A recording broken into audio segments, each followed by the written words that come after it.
The great hall of Nexus Station buzzed with noise. 43 different alien species sat in their special seats, each one designed for their unique bodies. The air smelled strange, a mix of different atmospheres that kept each species alive. Taemin sat alone in the human section, a small glass box high above the main floor. He was the only human allowed in this place. Taemin watched as Speaker Veltarn moved to the center platform. The tall, blue-skinned alien wore robes that sparkled with tiny lights. His forearms moved in graceful patterns as he spoke. Around him, translators worked quickly to change his words into every language known in the galaxy. "We gather today to discuss the human problem," Veltarn said. His voice was deep and carried easily through the hall. "For 300 years, the people of Earth have remained silent. They destroyed our ships. They killed our people. They showed us their violent nature, and then nothing." Taemin kept his face calm, but inside he felt angry. The official records were lies. Everyone in this room knew the truth was different, but the council had decided long ago what story they would tell. "The time for patience has ended," Veltarn continued. "Humanity must answer for their crimes. They must accept their place in the galaxy." Behind Taemin, Overseer Kenth made a soft hissing sound. The reptilian alien was his handler, assigned to watch him during council meetings. Kenth enjoyed these moments when the council spoke against humans. "What do you think your people will do?" Kenth whispered. His forked tongue flicked out as he spoke. "Will they finally show proper fear?" Taemin did not answer. He had learned long ago that silence was better than arguing with Kenth, the Overseer. Believed humans were weak and stupid. Let him think that. On the main floor, Veltarn raised all 4 arms. The hall became quiet. "The Galactic Council has decided. We will send one final message to Earth. They have 30 standard days to respond to our terms." A holographic display appeared above the platform. The terms were written in bright letters that everyone could read. First, complete surrender of all human military forces. Second, all human technology must be given to the Council. Third, humans must stay in their home system forever. Fourth, Earth must pay for the ships they destroyed 300 years ago. Fifth, humans must accept Council oversight of their government. The aliens in the hall made various sounds of approval. Some clicked their claws, others hummed deep notes. A few species that communicated through color changes flashed bright patterns of agreement. Tae-Min memorized every word. His enhanced memory would record everything perfectly. The small device hidden in his tooth would transmit the information later, when the Council's security scans were not watching, and if they refuse? ASKED Ambassador Thresh of the Confederation. The insect-like being's wings buzzed with excitement. Veltarn's mouth curved into what humans would call a smile, but on his face it looked cruel. "Then we will show them what happens to species that threaten galactic peace. The human system will be ... More sounds of approval filled the hall. Taemin noticed that not every species joined in. The gentlefolk, as they called themselves, remained quiet, so did the wanderers and the deep swimmers. These species had never voted for war against anyone. "The message will be sent today," Veltarn announced. 30 days from now, we will have our answer. Either humanity will kneel, or humanity will cease to exist." The session ended with formal words in the old council language. Aliens began to leave the hall, talking excitedly among themselves. Many looked up at Taemin's observation box, some with curiosity, others with what looked like pity. Kenth stood and motioned for Taemin to follow. "Come, you have heard the council's wisdom. Now you must prepare your people for what comes next." They walked through the station's corridors in silence. Nexus Station was huge, built from the remains of an ancient space structure that no one remembered anymore. The walls were smooth metal that seemed to glow with its own light. Windows showed the stars outside, beautiful and cold. "Your people chose this path," Kenth said as they reached Taemin's quarters. 300 years ago. They attacked our ships without warning. They showed their true nature then. Taemin finally spoke. "The records show our ships were trying to warn yours about the dark matter storm. Kent's eyes narrowed. The records show what they show. Your ships fired on ours, our people died. That is what matters. And the storm that destroyed 3 more. Confederation fleets a week later? The same storm our ships were trying to warn you about? Coincidence? Kent said quickly. But Taemin saw doubt in the alien's eyes. Even if that were true, your people should have communicated properly. Instead, they used weapons. Taemin did not argue further. There was no point. The council had made its decision long ago. The truth did not matter to them anymore. Alone in his quarters, Taemin sat by the window and looked out at the stars. Somewhere among those lights was Earth, his home. He had not seen it in 15 years. The council only allowed him here as an observer, nothing more.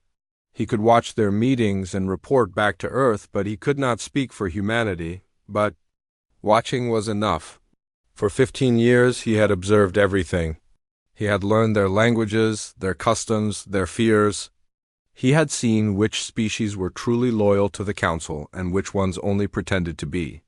He had mapped their trade routes, their military bases, their secret facilities. Most importantly, he had learned their weaknesses. Taemin activated his communication device, a simple-looking tablet that was actually much more than it appeared. His fingers moved across the surface, typing a message in a code that looked like personal diary entries. Today was beautiful, he wrote. The station's gardens are blooming with flowers from 40 different worlds. I counted them all. 30 were native species, but 13 were imports that had adapted to grow here. It made me think of home, and how life finds a way to grow anywhere. To anyone watching, it looked like harmless personal writing. But hidden in the words was vital information. 30 species had voted for the ultimatum. 13 had voted against or abstained. The flowers blooming meant the council was moving forward with their plan. He continued writing, describing the weather patterns he had observed, military movements, the new restaurants opening on the station, supply shipments, and his health concerns, security changes. Each innocent phrase carried important data. When he finished, Taemin sent the message through the station's communication system. It would take months to reach Earth through normal space channels. But he knew it would not travel through normal channels. Somewhere in the dark between stars, hidden ships would receive his signal and pass it along through faster methods. Methods the council did not know existed. Taemin returned to the window and smiled for the first time in days. The council thought humanity had been silent for 300 years. They believed Earth was afraid, hiding like a wounded animal. They were very wrong. Humanity had not been silent. They had been listening. And in 30 days, the council would learn the difference. Outside his window, the stars seemed to twinkle with hidden promise. Soon, very soon, the galaxy would discover what 3 centuries of apparent silence had really accomplished. The asteroid looked like any other rock floating in the dark space between Mars and Jupiter. Its surface was rough and gray, marked with the scars of countless impacts over millions of years. But deep inside the asteroid, Captain Sora stood. On the bridge of the Silent Dawn, watching her screens show things that would make the Galactic Council very nervous. "Captain, we have another signal," said Jinwoo from his pilot station. The young man's cybernetic eye glowed blue as it processed data faster than any natural eye could. Confederation patrol heading toward the Saturn shipping lanes. "Mark it," Sora replied. Her crew had been tracking alien ships for months now, learning their patrol patterns and trade routes. The information would be useful soon. "Any changes to their usual schedule?" "They are 3 hours early," reported Haewon from the engineering station. The small woman's fingers danced across her controls, pulling more information from their sensors. "Could be a random change, or they might be preparing for something." Sora nodded. Random was good, patterns were useful, but changes in patterns meant the aliens were thinking differently. That could be dangerous. The Silent Dawn was not like the ships the Council knew about. 300 years ago, human ships had been simple and loud, easy to detect from far away. These new ships were different. They could hide in space like shadows, invisible to most sensors. They could travel faster than anything the Council had ever seen. Most importantly, they could stay hidden for years at a time. "Jinwoo, How many other ships do we have in this system right now? Sora asked. The pilot checked his display. 17, Captain, plus the monitoring stations on Phobos and Europa. Oh, and the deep space watchers near Neptune. Sora smiled. The Council thought this system only had Earth and a few space stations. They had no idea that humans had been building secret bases throughout their own solar system for decades. Hidden facilities that looked like asteroids or old satellites, but were actually advanced military installations. Incoming message, Hay-1 announced. Priority channel from Earth Command. Put it through? Sora ordered. The main screen changed to show a simple text message. Garden party is scheduled for next month. All friends are invited. Bring flowers. Jinwoo frowned. Captain, that sounds like personal message. But Sora's smile grew wider. No, Jinwoo. That is exactly what we have been waiting for. She turned to face her crew. Hey, 1, send word to all ships in the system. Tell them the garden party is confirmed. Jinwoo, plot a course for the outer system rendezvous point. Are we going home, Captain? Hay-1 asked hopefully. Not yet, Sora replied, but soon we will show ourselves to the galaxy, and they will be very surprised to see us. The message had been simple, but Sora understood its real meaning. Earth Command was activating Operation Mirror's Edge all across the galaxy. Human ships that had been hiding for decades would begin moving into position. The 30-day deadline the Council had given was not meant to make humans surrender. It was meant to give humanity time to prepare. Captain, Jinwoo said quietly, are we really going to fight the entire Galactic Council? Sora looked out at the stars through the bridge window. Jinwoo, do you know why they call us the Silent Dawn? Because we move quietly through space? Partly, Sora agreed. But also because dawn comes after the darkest part of night. For 300 years, the galaxy has been dark for humanity. We have been hidden, watching, learning. But dawn always comes, and when it does, everything changes. She moved to the star chart display that showed the positions of known alien fleets. Red dots marked Council ships, thousands of them spread across dozens of systems. It looked overwhelming. But Sora knew something the Council did not. Show me the real picture, Hay-1, she ordered. Hay-1's fingers worked across her controls. The star chart changed. Now it showed blue dots alongside the red ones. Thousands of blue dots. Human ships that had been hiding in dark space behind moons, inside asteroid belts, and in the empty areas between star systems. Jinwoo gasped. There are so many of us. More than the Council ever imagined, Sora confirmed. While they thought we were cowering on Earth, we were building fleets. While they believed we were primitive, we were studying their technology and making it better.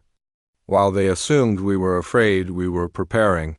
The truth was something the Galactic Council would never understand. Humans did not respond to threats the way other species did. When faced with a superior enemy, most species either fought immediately or surrendered quickly. Humans did something different. They adapted. Captain, I'm receiving status reports from the other observation teams, Hay-1 announced. The Wanderer fleets are moving toward Council space. The deep swimmer worlds are going into defensive mode and ... Something interesting about the gentle folk. What about them? They have been asking questions about the old records. The ones from 300 years ago. Specifically, they want to know about dark matter storms. Sora felt a cold anger in her chest. The dark matter storms were why this all started. 300 years ago, human ships had detected a massive storm approaching a Confederation patrol fleet. The humans had tried to warn them, firing warning shots to get their attention. Trying to communicate the danger, the Confederation had interpreted the warning shots as an attack. They had fired back. By the time anyone understood what was happening, the storm had arrived and destroyed both human and alien ships. But the Council had decided to blame humanity for the entire incident. The gentle folk are smart, Sora said. They remember that 3 more Confederation fleets were destroyed by the same storm a week later. They're starting to ask the right questions. Will they help us? Jinwoo asked. They might, Sora replied, but we cannot count on it. We must be prepared to stand alone, just as we have been for 300 years. She looked at her crew, these brave humans who had spent years hiding in the dark between stars. Jinwoo was barely 25, but his cybernetic enhancements made him one of the best pilots in human space. Hey, one was older, a brilliant engineer who could fix anything and improve most things. Together with thousands of others like them, they represented humanity's true response to the Council's threats. Hey, one, begin preparation for Phase 2 of Mirror's Edge, Sora ordered. Jinwoo, take us to the rendezvous point. It is time for the Silent Dawn and her sisters to begin their final mission. What is our final mission, Captain? Hey, one asked. Sora smiled, but it was not a gentle expression. To show the Galactic Council what happens when you corner humanity and give us 300 years to think about it. The Silent Dawn began. To move, its engines so quiet that even sensitive instruments would have trouble detecting them. Around the solar system, 17 other ships began moving toward the same destination. And beyond Earth's system, in the dark spaces between stars, hundreds more human vessels received the same message and began their own journeys. The garden party was about to begin, and the Galactic Council had no idea they were the guests of honor. As they traveled through space, Sora reviewed the intelligence reports her team had gathered. The Council was confident, maybe too confident. They believed their own propaganda about human weakness. That would be their first mistake. Their second mistake was giving humanity a deadline. 30 days was more than enough time for the final phase of a plan that had been 3 centuries in the making. Sora looked forward to seeing the expressions on alien faces when they realized just how wrong they had been about humanity's silence. Deep beneath the mountains of Switzerland, Fleet Admiral Kyung-ho stood before the largest holographic display ever built by human hands. The underground chamber was enormous, carved from solid rock and filled with the quiet hum of advanced technology. Above his head, thousands of blue lights showed the positions of human ships across the galaxy. Status report, Kyung-ho said to the room full of officers around him. All observation teams have confirmed receipt of the activation signal, reported Commander Yujin from her station. Operation Mirror's Edge is proceeding on schedule, Kyung-ho nodded. At 73 years old, he had spent most of his life preparing for this moment. As a young officer, he had studied the records from humanity's first contact with alien species. He had seen how quickly things went wrong when fear and misunderstanding took control. Director Min-young, what is our intelligence status? He asked. Min-young stepped forward, carrying a datapad filled with information that would shock the Galactic Council. She was a small woman with gray hair, but her mind was one of the sharpest in human space. For 30 years, she had run the most successful spy network in galactic history. Sir, our agents report that the Council vote was 30 species in favor of the ultimatum. 13 against or abstaining, she began. The gentle folk, wanderers, and deep swimmers are all questioning the official records about first contact. And, our hidden colonies, all secure and undetected. The Council still believes we only control Earth and a few orbital stations. They have no idea about the 47 systems we actually inhabit. Kyung-ho smiled. That was humanity's greatest secret. While the galaxy thought they were trapped in one system, human ships had quietly found uninhabited worlds and built new colonies. Not on the main space routes where the Council might notice, but in the quiet corners of the galaxy where nobody looked. Population status? Kyung-ho asked.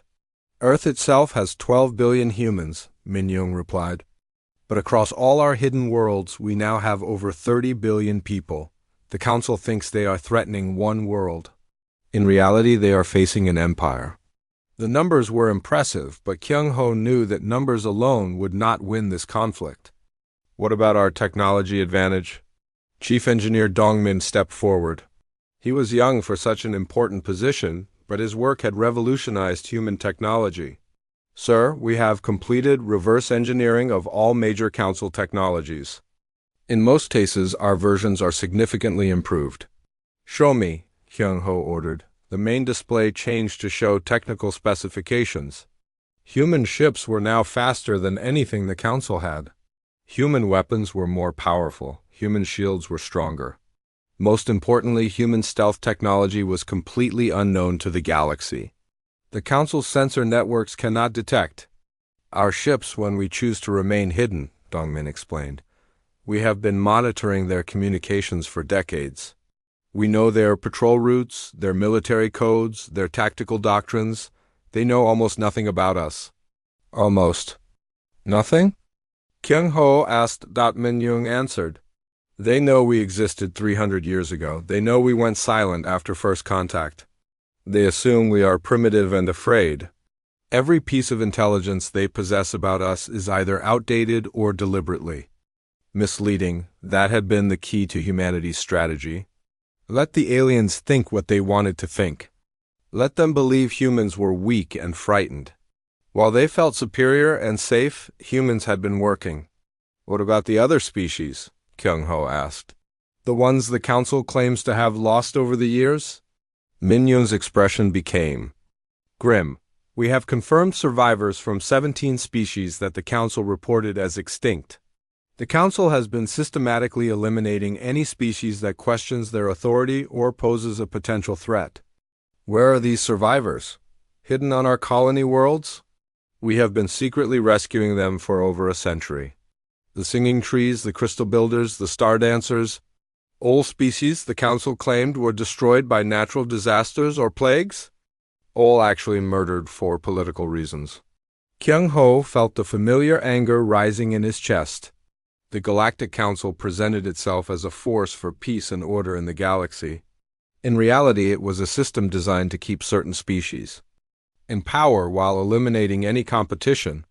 How many refugees are we protecting? He asked. Approximately 2 billion individuals from various species, Min Young replied. They have been living safely on our worlds, helping us understand galactic cultures and technologies. Many of them are eager to see the Council face justice. The Admiral walked closer to the main display, studying the positions of Council fleets. The aliens had impressive numbers, but they were spread across the galaxy to maintain control of their territories. Humanity's ships were concentrated and ready to move. Communication status? He asked. We have infiltrated every major Council communication network, reported Lieutenant Jae-sung from his station. We can monitor their messages in real time. More importantly, we can insert our own messages into their systems when the time comes. And our broadcast capabilities? Ready, sir.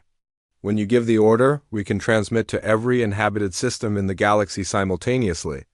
The Council will not be able to stop or interfere with the signal. Kyung Ho nodded. The plan was complex, but every piece was in place. For 3 centuries, humanity had appeared weak and silent. In 30 days, they would reveal the truth. Director Min Young, I need a final assessment. Can we win this conflict? Min Young looked at her datapad then, back at the Admiral.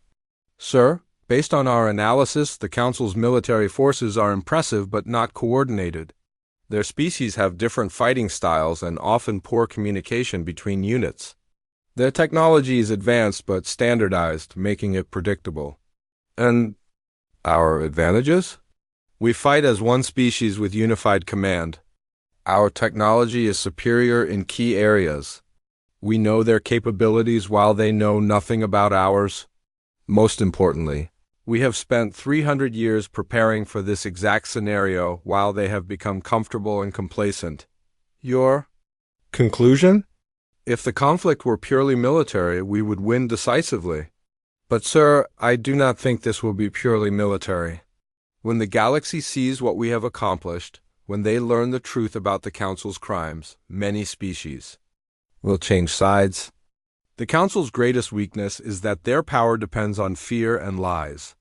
Once those are exposed, their empire will collapse from within. Kyung Ho studied the display one more time. Thousands of blue lights representing human ships, positioned throughout the galaxy like a hidden constellation.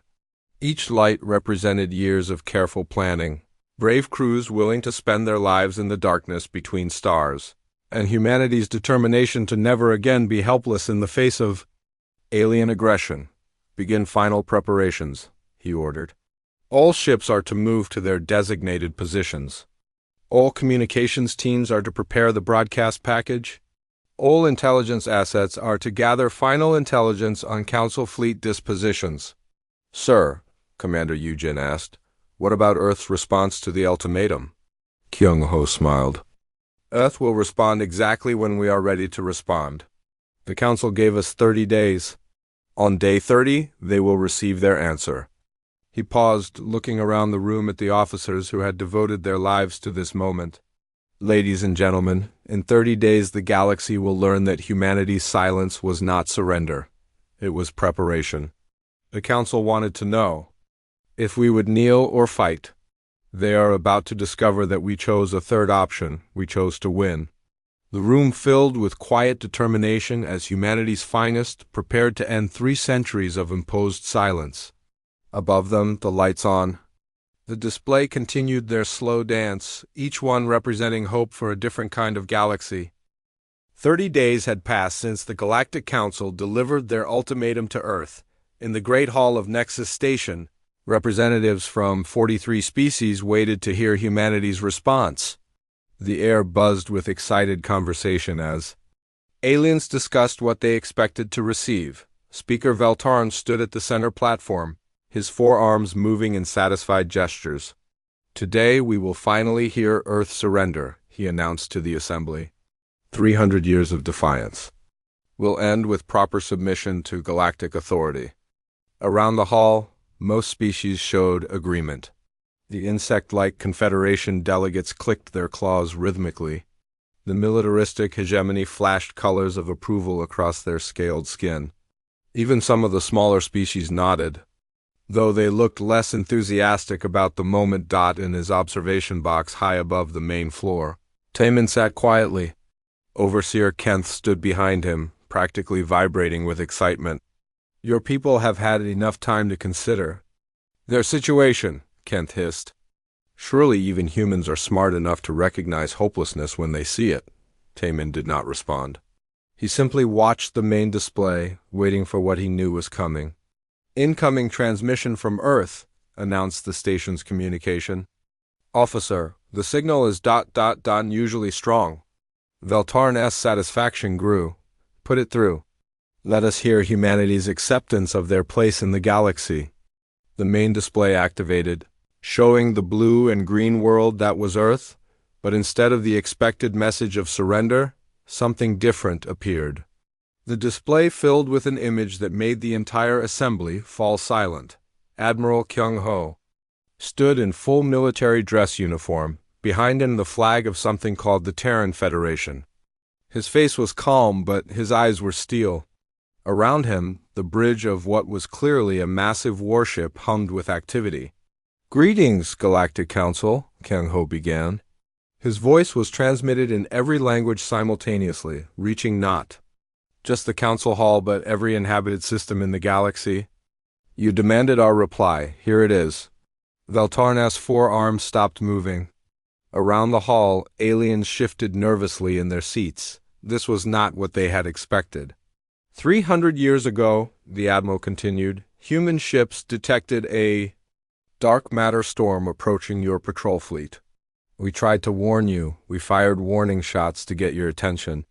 We sent emergency signals in every format we knew.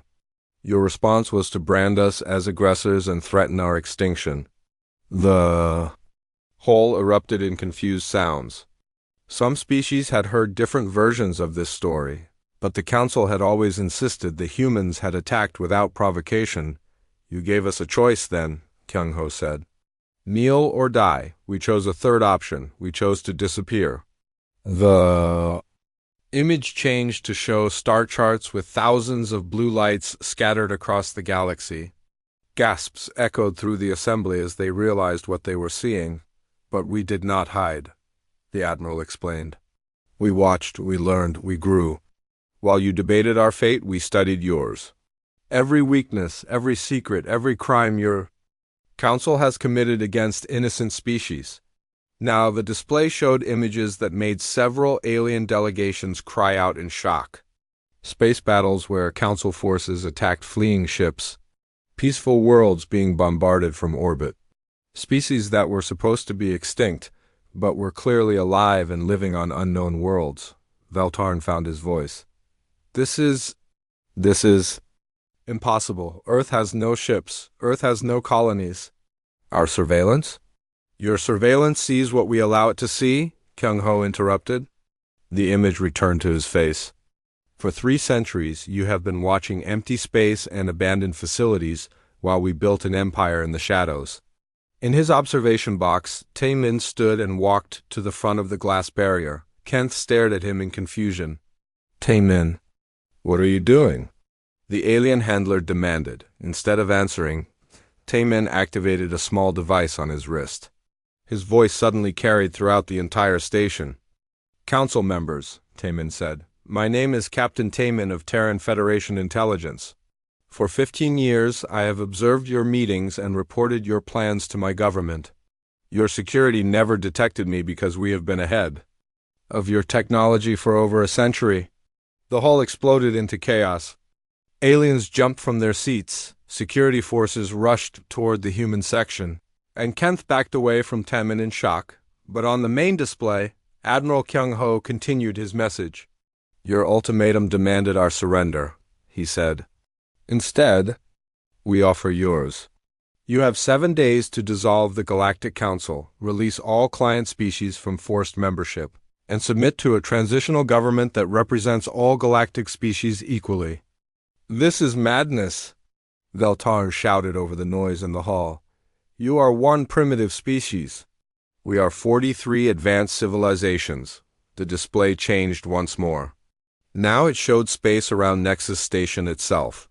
Dozens of large ships had appeared from nowhere, surrounding the station. The aliens in the hall pressed against the windows, staring in disbelief at the fleet that had materialized around them. We are not 1 species, Kyung-ho corrected. We are 1 species plus 17 others you claim to have eliminated. They have been living under our protection, helping us understand the galaxy you tried to hide from us. Images flashed across the screen, the crystal builders working alongside human engineers, the star dancers teaching human pilots new flight techniques, the singing trees sharing their knowledge of galactic history.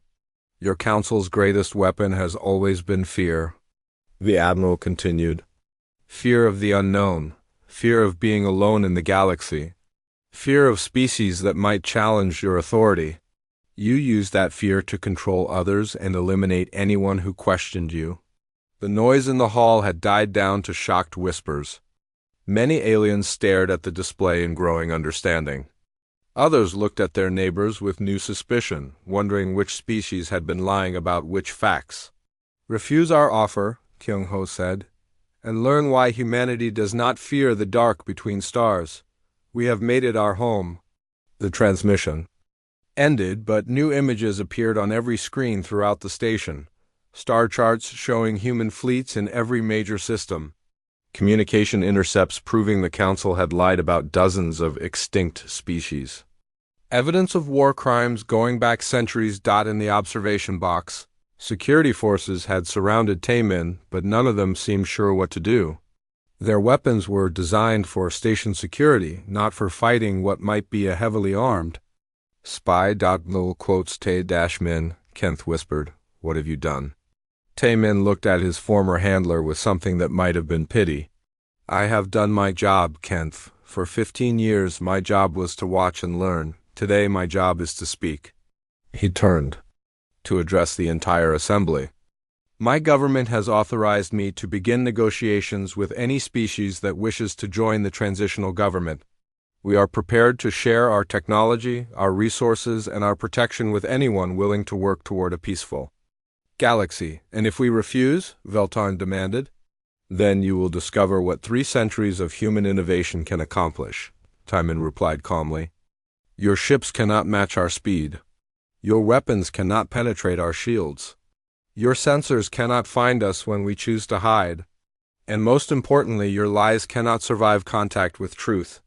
Around the hall, delegations were frantically trying to contact their home governments. But their communications were being answered by human voices, politely informing them that their systems were now under Terran Federation protection. The age of the Galactic Council was ending, whether they chose to accept it or not. The only question now was how much damage they would cause while trying to hold on to power they no longer possessed. In 7 days, they would have their answer to give. And for the first time in galactic history, it would be the Council that had to kneel, or face the consequences. The first day after humanity's ultimatum brought chaos to the galaxy. On Nexus Station, emergency council meetings ran continuously as species demanded explanations for information they had never seen before. Speaker Veltarn tried to maintain order, but his authority was crumbling with each new revelation. Captain Sora stood on the bridge of the Silent Dawn, now openly patrolling the space around the station. Through the viewscreen, she could see other human ships maintaining their positions. The galaxy was finally seeing what had been hidden for 3 centuries. Status report from the fleet, Jinwoo announced from his station. All systems are reporting successful deployment. The Council's military forces are ... infused. Elaborate, Sora requested. Their ships are not attacking us, but they are not withdrawing either. Most seem to be waiting for orders that are not coming. Hey, one looked up from her engineering console. Captain, I am monitoring their communications. The Council species are arguing among themselves. Several are demanding to know why they were never told about the hidden human empire. Sora was not surprised. The Council had kept secrets from its own members for centuries. Now those secrets were being exposed and trust was breaking down quickly. On the second day, 3 species announced their withdrawal from the Galactic Council. The gentlefolk were first, transmitting a formal declaration that they would no longer support an organization built on lies and murder. The Wanderers followed 6 hours later. The deep swimmers made their announcement just before the day ended. Tay-Min watched these developments from the human embassy that had been hastily established on Nexus Station. The Council had been forced to give him proper diplomatic status after human ships surrounded the station. Now he sat in meetings with alien ambassadors who wanted to learn more about the transitional government. What guarantees can you offer? Asked Ambassador Softsong of the Gentlefolk. Her species communicated through musical tones, which human translators had learned to understand. We offer what the Council never did, Tay-Min replied. Transparency, equality, the right of every species to govern itself according to its own values. And if conflicts arise between species? Then we will mediate, not dictate. The transitional government will have representatives from every willing species. Decisions will be made by consensus, not by the strongest forcing their will on the weakest. By the 3rd day, 6 more species had joined the exodus from the Council. The Confederation and Hegemony tried to organize military resistance, but they discovered that their ships could not coordinate effectively. Human jamming technology was disrupting their communications, while human vessels appeared and disappeared around their fleets like ghosts. Admiral Kyung-ho reviewed reports from across the galaxy in his underground command center. The plan was working better than they had hoped. The Council's authority was dissolving not through military defeat, but through political collapse. Sir, reported Commander Yujin, we are receiving surrender requests from 12 systems. Their local governors want to negotiate directly with us rather than wait for Council decisions. What are they offering? Complete access to their records, assistance in locating other extinct species, and cooperation in establishing the new government. In exchange, they want protection from Council retaliation. Kyung-ho nodded. Grant their requests. Begin moving refugee rescue teams to their systems immediately. On the 4th day, something unexpected happened. The star-touched Empire, one of the Council's founding members, transmitted a message that shocked the galaxy. They revealed that they had been secretly maintaining records of every Council crime for over 200 years, waiting for someone strong enough to challenge the system. We offer these records to the Terran Federation, announced Start-Touched Emperor Brightwing. as evidence for the trial of war criminals and as foundation for a more just galactic order. The records contain detailed evidence of genocide, forced relocations, resource theft, and systematic oppression. More importantly, they included the real story of humanity's first contact with the galaxy, proving that humans had tried to save alien lives rather than destroy them. Speaker Veltarn found himself increasingly isolated as more species abandoned the Council. By the fifth day, only 18 of the original 43 species remained loyal to the old system. Even among those, several were quietly reaching out to human negotiators. "This is temporary madness," Veltarn insisted during an emergency session. "The humans cannot possibly govern a galaxy. They lack the experience, the wisdom, the authority." But Ambassador Harsh Voice of the Confederation was losing patience. "They seem to have more experience than we knew, more wisdom than we showed.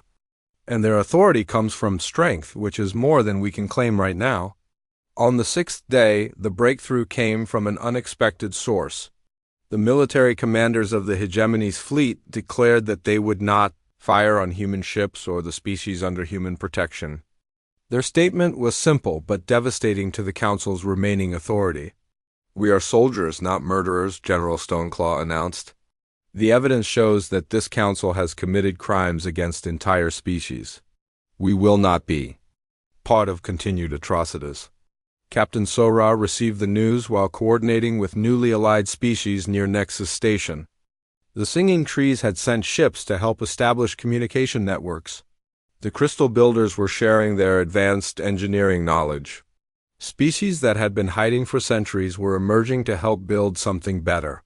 "It is remarkable," Haywan observed. "The galaxy is changing faster than anyone thought possible." "Fear held it together," Sora replied. "Once the fear was broken, everything else collapsed quickly." Jinwo was monitoring communications between the remaining Council loyalists. "Captain, they are talking about making a final stand. Some kind of desperate attack to prove they are still in control." "Where?" Sora asked. "Earth itself. They want to attack humanity's homeworld, thinking it will demoralize our allies."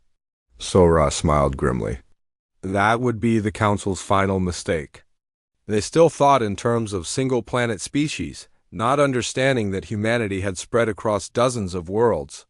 Attacking Earth would accomplish nothing except proving their willingness to target civilians. On the seventh day, as the deadline approached, Speaker Veltarn made one last attempt to preserve Council authority. He gathered the remaining 18 loyal species and proposed a compromise. The Council would agree to reforms, but would remain the galaxy's governing body. The response came not from Admiral Kyung-ho, but from the combined voices of 37 species that had joined the transitional government. "The Galactic Council is dissolved," they announced together. "Any attempt to maintain the old system will be considered an act of war against the free species of the galaxy." As the deadline expired, Veltarn faced a choice that thousands of other beings had faced over the centuries: submit to superior force or fight a hopeless battle. Unlike many of his victims, he was given the chance to surrender with dignity. Some of the remaining Council species chose to join the new order. Others retreated to their home systems, hoping to maintain independence. A few, led by the most militaristic factions, chose to fight. They would learn, as so many others had learned throughout human history, that fighting a species that had spent 3 centuries preparing for war was not a wise decision, but that would be tomorrow's problem. Today, for the first time in galactic history, the majority of species were free to determine their own destinies. The age of the Galactic Council was over. The age of the Galactic Commonwealth was about to begin. 3 days after the Council's deadline expired, the remaining loyalist species launched their desperate attack. 12 fleets from the most militaristic factions converged on Earth's solar system, determined to destroy humanity's homeworld and break the spirit of the rebellion. Captain Sora watched their approach from the bridge of the Silent Dawn, now serving as flagship for the system's defense fleet. The enemy ships were impressive, representing the combined military might of species that had ruled the galaxy for centuries. Analysis? She asked her crew. Jinwoo's cybernetic eye processed the tactical data streaming across his displays. 237 heavy cruisers, 46 dreadnoughts, and over 1,000 support vessels.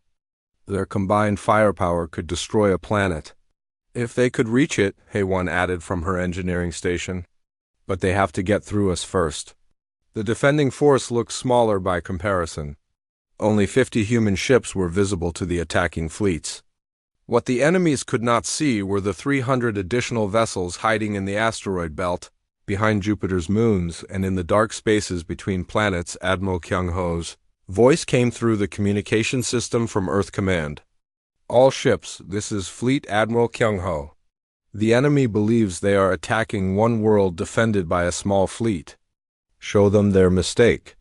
What happened next would be studied in military academies for generations. The attacking fleets expected to fight a conventional space battle against an outnumbered enemy. Instead, they encountered warfare techniques they had never imagined. Human ships appeared from nowhere, struck with devastating precision, and vanished before return fire could be directed at them.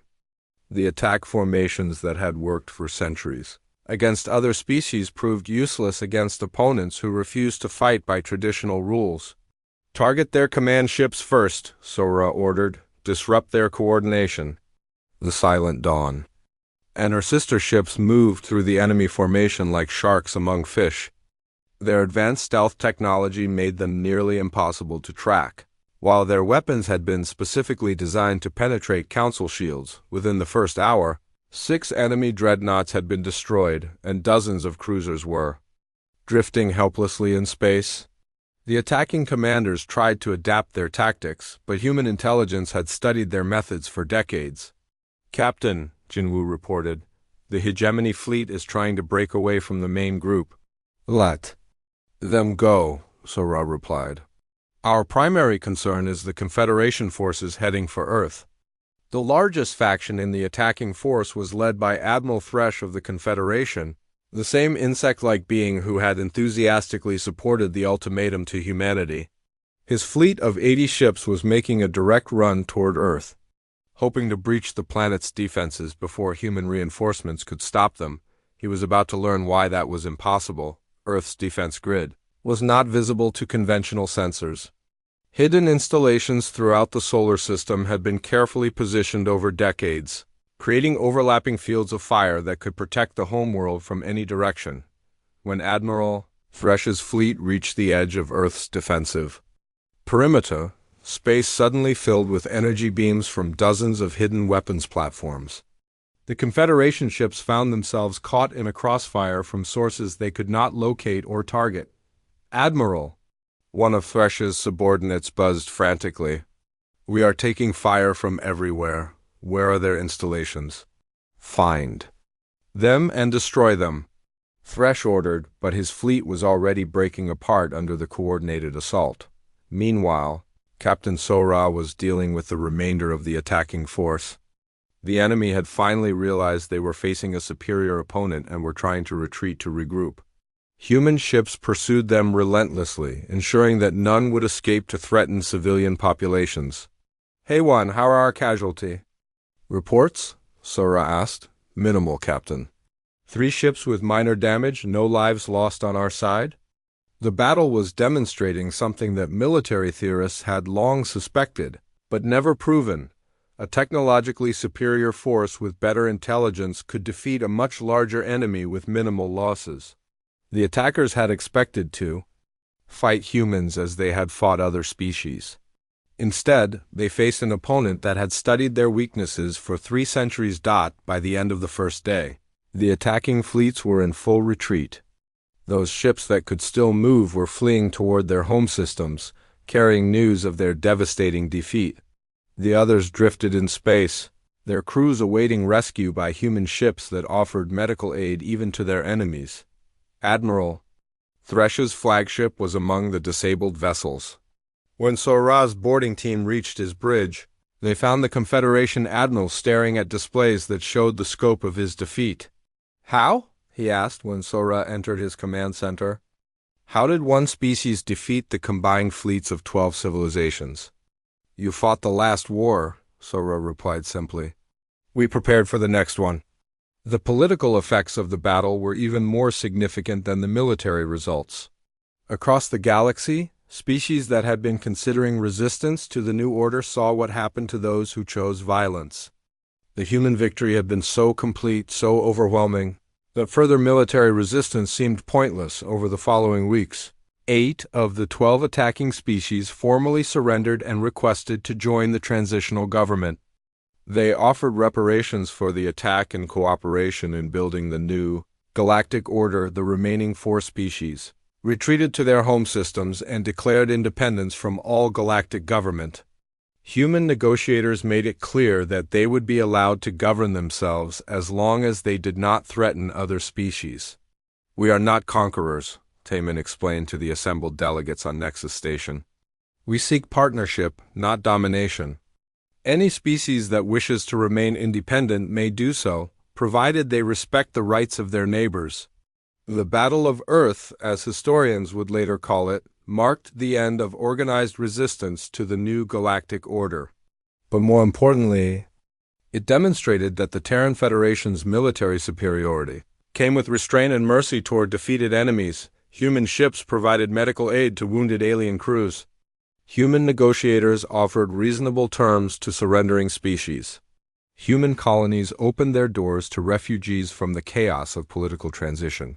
This combination of overwhelming strength and generous treatment convinced many wavering species to join the Commonwealth willingly rather than wait to be forced into submission. Speaker Veltarn, watching these developments from his exile on a remote council stronghold, finally understood what humanity had accomplished. They had not simply defeated the old order through military force. They had replaced it with something better, something that offered hope instead of fear. For the first time in centuries, the galaxy was at peace not because everyone was too afraid to fight, but because most species had found something worth working together to protect. The war against the old order was over. The work of building a new one was just beginning. 2 years had passed since the fall of the Galactic Council, and the transformed galaxy bore little resemblance to the fear-dominated empire that had existed before. On the station that had once been called Nexus, now renamed Unity Station, representatives from 67 species worked together to build something unprecedented in galactic history. A truly democratic government. Tay-Min stood in what had been Speaker Veltarn's private office, now converted into a conference room where the Commonwealth Council made decisions through discussion rather than domination. Through the large windows, he could see construction ships from dozens of species working together to expand the station. The morning reports, Secretary General, said his assistant, a young crystal builder named Bright Facet. The crystalline being's body sparkled with patterns that indicated cheerful efficiency. Tay-Min had been elected as the first Secretary General of the Galactic Commonwealth 6 months earlier, chosen specifically because he represented humanity's commitment to cooperation rather than control. The position rotated every 3 years among different species, ensuring that no single group could dominate the others. What is our status on the refugee resettlement program? Taman asked. Excellent progress, Bright Facet replied, her crystal body flashing with pleased colors. The Star Dancers have completed their new homeworld.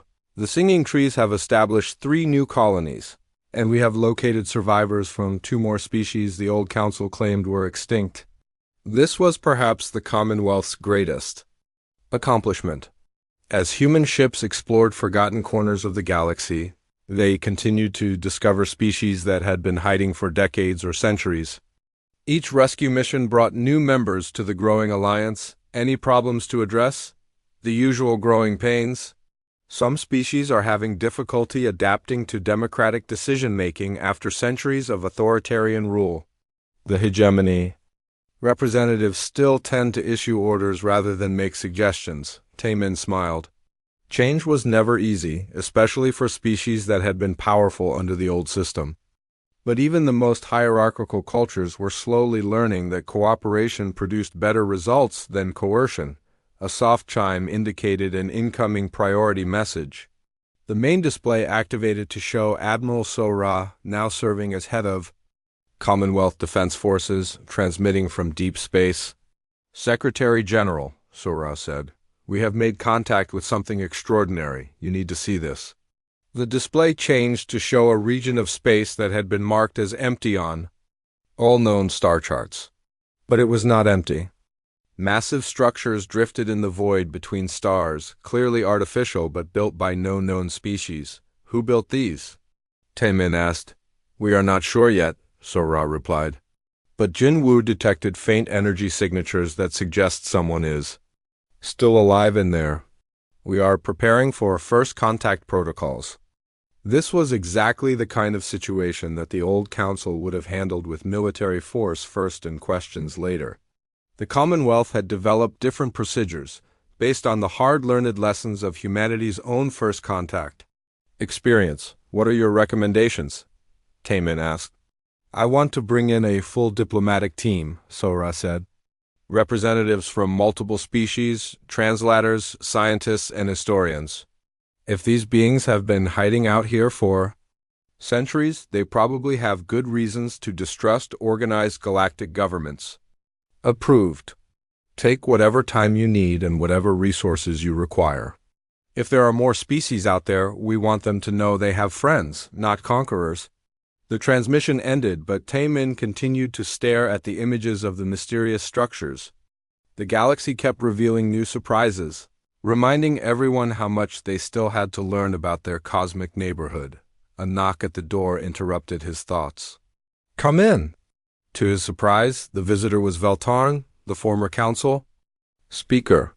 The tall alien looked different now, older and humbler, wearing simple clothes instead of his elaborate ceremonial robes. "Secretary General," Veltarn said formally, "thank you for agreeing to see me. Please sit down. What can I do for you?" Veltarn settled into a chair designed for his species' unique physiology.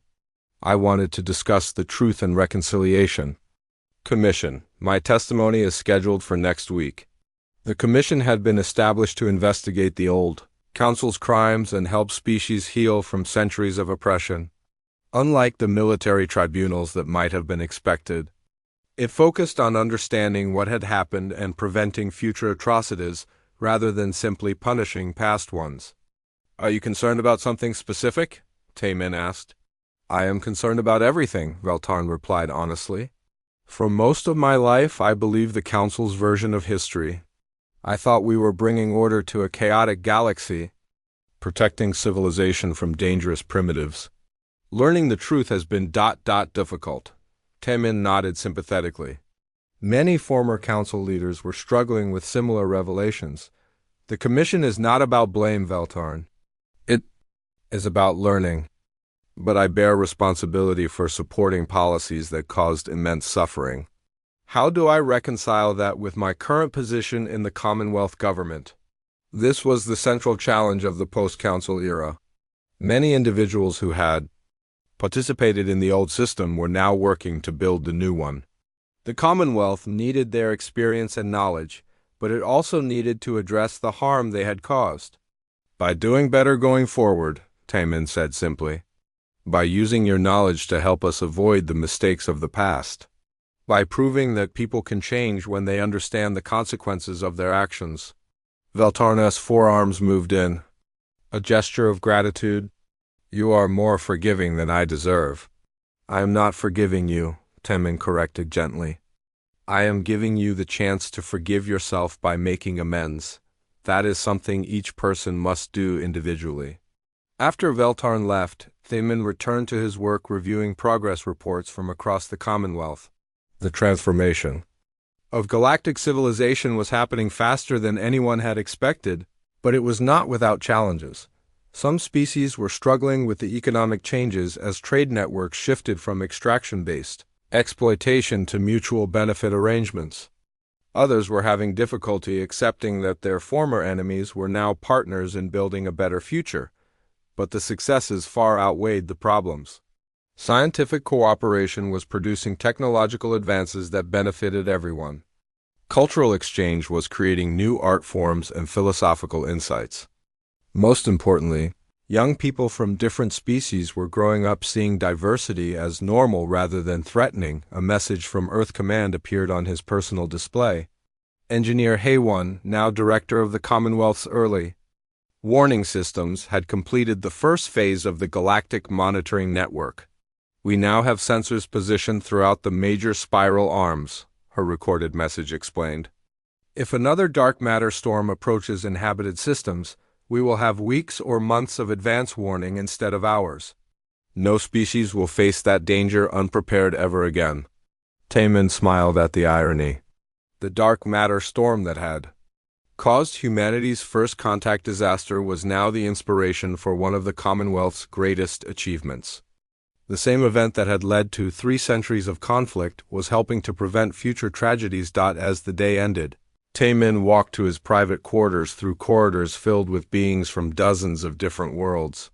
The station hummed, with conversations in hundreds of languages, all slowly learning to understand each other. Tomorrow would bring new challenges, new discoveries, and new opportunities to prove that different species could work together for the common good. The old galaxy had been ruled by fear and maintained through force.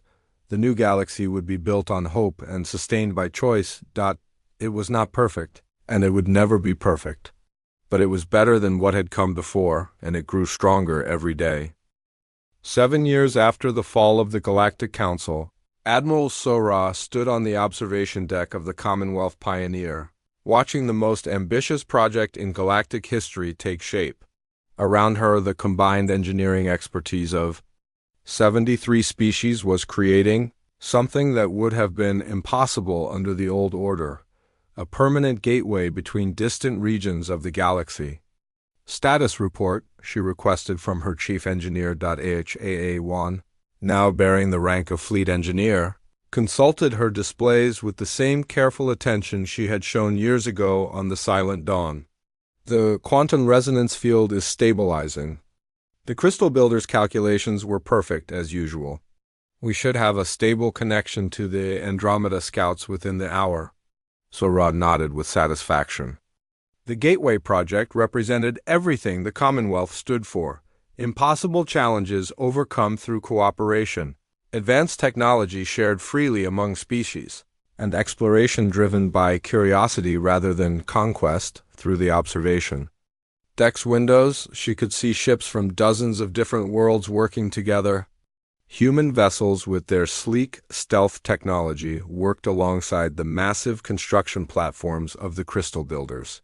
Singing tree ships provided delicate precision work, while the former Confederation engineering corps contributed their expertise in large-scale projects. Incoming transmission from Unity Station, announced Communications Officer Brightsong, one of the younger star dancers who had joined the Commonwealth Fleet. The main display activated to show Secretary General Taemin in the Commonwealth Council chambers. Behind him, Sora could see representatives from dozens of species engaged in animated but peaceful discussion. Admiral, Taemin said, congratulations on reaching this milestone. The Council has voted unanimously to proceed with the next phase of exploration. What are our orders? Sora asked. No orders, Taemin replied with a smile. Recommendations. The Council recommends that you take your time, be careful, and remember that anyone you meet out there might be someone's refugee ancestors who have been hiding for 1,000 years. This was typical of the Commonwealth's approach to new situations. Instead of military commands, they issued diplomatic guidance. Instead of conquest objectives, they set humanitarian goals. The transformation of galactic culture had been so complete that many young people could not imagine how things had been under the Council. Understood, Secretary General? We will proceed with caution and hope. After the transmission ended, Sora made her way to the ship's diplomatic section. The Commonwealth Pioneer was not designed as a warship, though it carried defensive systems that would have impressed the old Council fleets. Instead, it was built for exploration and first contact, equipped with translation systems, cultural analysis computers, and comfortable quarters for unexpected guests. In the diplomatic section, she found Ambassador Veltarn reviewing first contact protocols with his diverse staff. The former council speaker had become one of the Commonwealth's most effective diplomats, his knowledge of galactic politics balanced by his genuine commitment to peaceful solutions. "How are our preparations?" Sora asked. "Complete," Veltarn replied. "We have translation matrices for 300 known language families, cultural briefings on every major species type, and gift packages representing the best achievements of Commonwealth civilization. And if we encounter something completely new, then we will learn," said Dr. Softeco, the gentlefolk xenopsychologist who specialized in first contact situations. The old council approached new species with suspicion and demands for submission. We approached them with curiosity and offers of friendship. Sora appreciated the change in attitude, but she also remembered the lessons of human history. "And if they approach us with hostility, then we will defend ourselves," Veltarn answered. "But we will also try to understand why they are hostile, and whether we can address their concerns." A soft chime indicated that the gateway was reaching operational status. Sora returned to the bridge, where her crew was making final preparations for their journey to regions of space that no Commonwealth ship had ever visited. "Jinwoo, how are our navigation systems?" she asked her longtime pilot, now serving as the ship's flight commander. "Ready, Admiral. The gateway will put us approximately 50,000 light-years beyond our current borders. From there, we can begin systematic exploration of local space. Any concerns?" Jinwoo's cybernetic eye flickered as he processed the navigation data. "Only the usual ones for deep space exploration.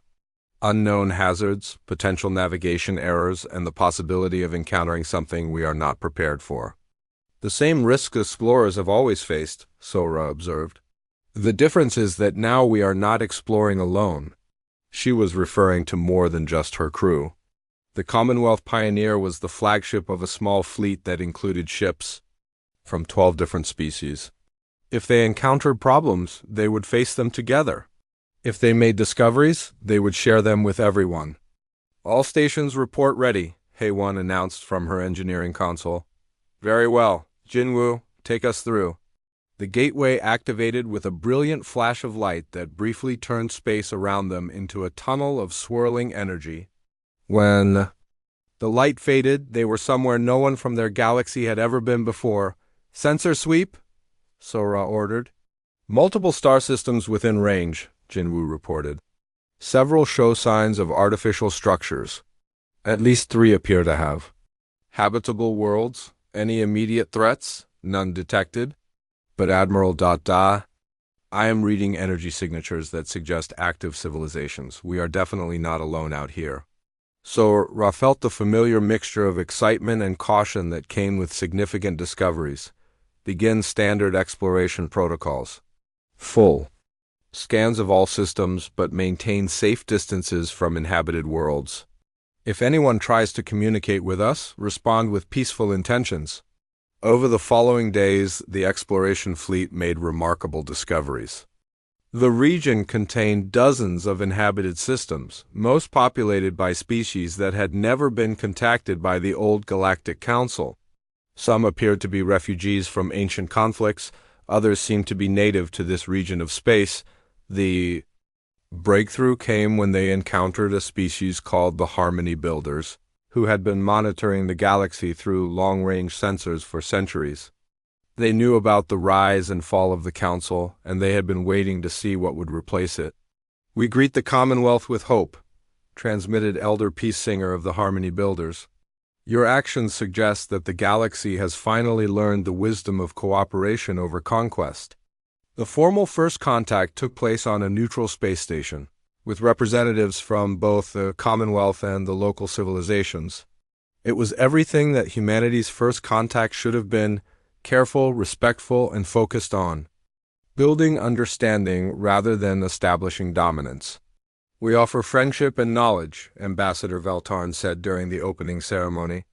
"We seek to learn from you as much as we hope to teach." "And we offer the same," Elder Peace Singer replied. "Perhaps together we can build bridges between distant regions of space, connecting civilizations that have been isolated for too long."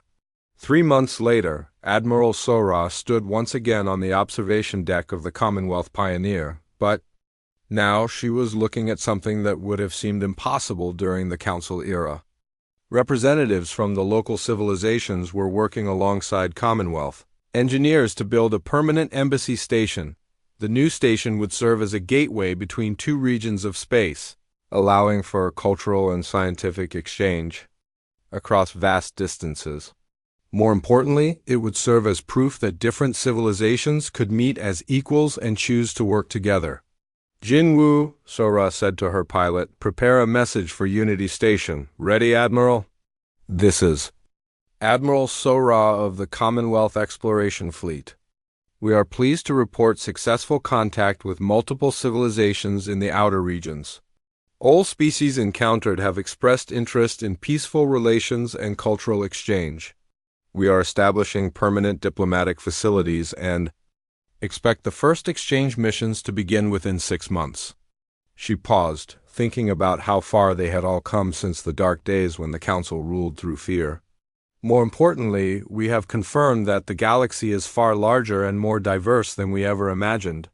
There are civilizations out here that have been building peaceful societies for thousands of years, isolated from galactic politics but rich in wisdom and technology.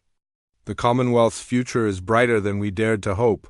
As the message was transmitted back through the gateway, Sora reflected on the journey that had brought them to this moment. Humanity's 3 centuries of silence had ended with a revelation that changed everything. The galaxy that had once been ruled by fear was now connected by hope. The old Galactic Council had sought to control through domination. The Commonwealth was succeeding through cooperation. And somewhere in the vast darkness between stars, other civilizations were watching and learning that they too could emerge from hiding. The age of silence was over. The age of discovery had begun. And in the growing network of peaceful species spread across multiple galaxies, the dream of a truly civilized universe was finally becoming reality. The humans had kept